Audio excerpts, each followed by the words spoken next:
सब बालक ही थे अभी, इसलिए उन बालकों में राग द्वेष नाम की कोई विषय भोगी पुरुषों के उपदेशों और चेष्टाओं से उनकी बुद्धि अभी दूषित नहीं हुई थी।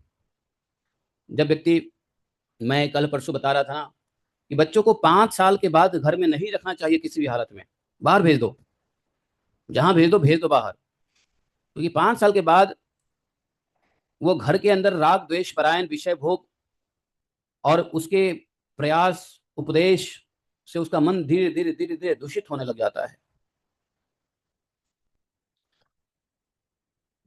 नारद जी कहते हैं कि ये बच्चे के अंदर कोई राग द्वेष आदि अवगुण नहीं, विषय भोग के उपदेश का कोई असर नहीं इनको, और इनकी जो चेष्टाएं हैं अभी दूषित नहीं हुई है, बुद्धि दूषित नहीं हुई है।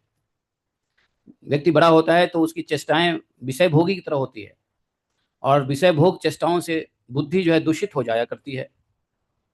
इसी से प्रहलाद जी और इसी से और प्रहलाद जी के प्रति आदर बुद्धि होने से सभी बालकों ने खेल कूद की सामग्री छोड़ दिया।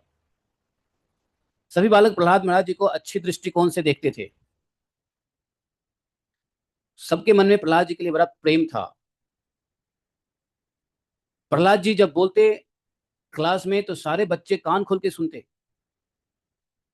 प्रहलाद जी की वाणी को सभी बच्चे स्वीकार करते, सभी बच्चे अंगीकार करते, सभी बच्चों को सुनना अच्छा लगता प्रहलाद जी की। सारे बच्चे सोचते कितना बढ़िया है प्रहलाद जी, कितना मीठा बोलते हैं, कितना अच्छा बोलते हैं।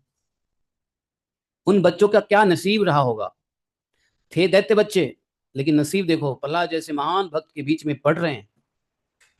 अरे प्रहलाद जी कौन है, स्वयं भगवान ही तो हैं।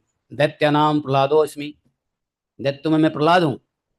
भगवान के साथ भक्त भक्ति भगवंत गुरु एक ही होते हैं। अगर प्रहलाद महाराज जी को भक्त मानोगे तो भी वो भगवान के बराबर ही है, और यदि भगवान ही मानोगे तो भी भगवान तो है ही।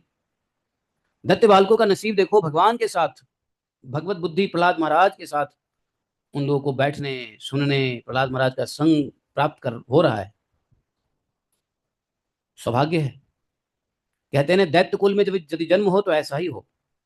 ये जितने बच्चे हैं ना, ये सब के सब अपने पूर्व जन्म में तपस्या करके भगवान से यही मांगा होगा कि यदि किसी कर्म की वजह से मुझे दैत्य योनि में जाना पड़े तो आपके भक्तों का संग न छूटे। शायद वही भक्त लोग होंगे जो दैत्य योनि में प्रारब्धवश आने के बावजूद भी प्रहलाद महाराज जैसे महान भक्तों का संग प्राप्त हो रहा है।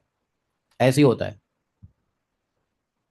भक्त कोई बुरा काम नहीं करता है, नहीं करने की कोशिश करता है, लेकिन यदि कोई बुरा काम हो जाए, प्रारब्ध और कर्म बन जाए, तो एक ही इच्छा होती है,